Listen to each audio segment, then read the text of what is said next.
semuanya, pernah nggak sih kalian merasa tertekan, kewalahan, atau sulit mengadik sesuatu? Nah, itu biasa disebut dengan stres. Tahu nggak sih kalian kalau misalnya stres yang berkepanjangan dapat berdampak buruk bagi kesehatan kita loh, terutama pada jantung dan sistem pernapasan kita. Saat kita mengalami stres, tubuh kita melepaskan hormon kortisol dan adrenalin yang bisa berdampak buruk bagi kesehatan kita loh. Teman-teman, kenapa sih stres itu bisa menyebabkan penyakit jantung dan pernafasan? Sebenarnya stres itu bisa menyebabkan banyak sekali penyakit. Tetapi yang akan kita bahas di sini adalah penyakit jantung dan penyakit pernafasan. Kita mulai dari penyakit jantung. Kenapa sih stres bisa menyebabkan penyakit jantung? Karena ketika kita stres, semua organ yang ada di tubuh kita itu ternyata bekerja lebih keras daripada biasanya.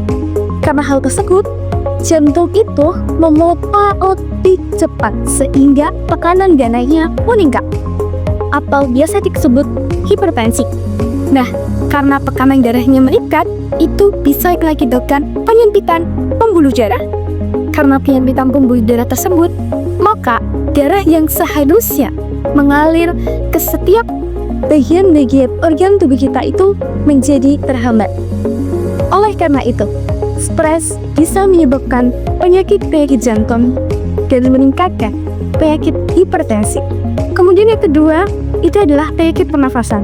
Kenapa sih stres bisa menyebabkan penyakit pernafasan?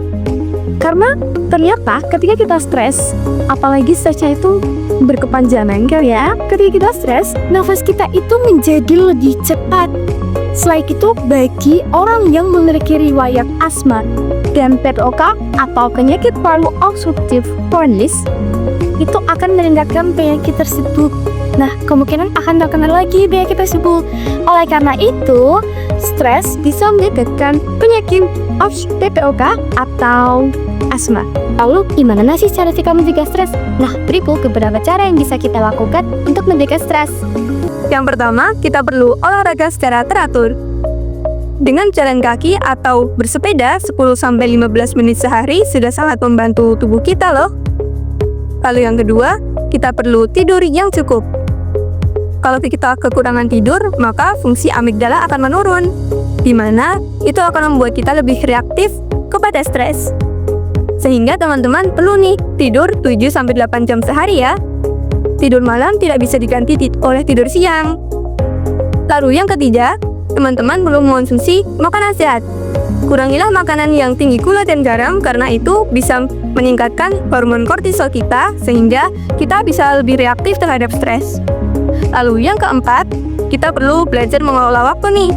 Buatlah jadwal yang realistis sehingga teman-teman tidak kewalahan saat menghadapi kehidupan sehari-hari. Lalu yang terakhir, jangan ragu untuk mencari bantuan sosial. Kalian boleh bercerita kepada keluarga ataupun teman-teman yang kalian percayai agar mengurangi beban hidup kalian. Nah, kalau kita udah terlanjur stres, apa sih yang bisa kita lakuin?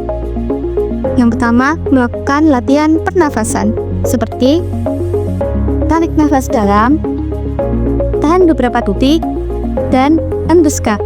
Nah, kehilangan tersebut diulangi dalam beberapa kali. Yang kedua, melakukan aktivitas yang menyenangkan seperti baca buku, mendengar musik, dan melakukan hobi yang lainnya. Yang ketiga, beristirahat sejenak. Jika merasa tertekan, coba istirahat sejenak dari tugas atau pekerjaan yang sedang dilakukan. Yang keempat, berbicara dengan seseorang. Jangan lupa untuk berbagi perasaan atau cerita Anda ke teman atau orang terdekat. Jangan sekira-kira Kak. Stres terasa berlebihan atau sulit diatasi, jangan khawatir. GF dalam berbagai layanan bisa membantu kamu. Yang pertama, fasilitas teman baik FKKMK UGM menyediakan dukungan psikologis bagi mahasiswa FKKMK yang membutuhkan tempat bercerita dan solusi untuk mengatasi stres. Yang kedua, HPU layanan Cetur Lintang UGM, layanan konsultasi berbasis chatbot untuk membantu mahasiswa mendapatkan informasi dan dukungan terkait kesehatan mental. Yang ketiga, profesional. Jika membutuhkan bantuan lebih lanjut, jangan ragu untuk menghubungi psikolog atau konselor di fasilitas kesehatan terdekat. Jadi, kita sudah belajar bahwa stres bukan hanya soal emosi, tapi bisa mempengaruhi penyakit jantung dan pernapasan kita loh.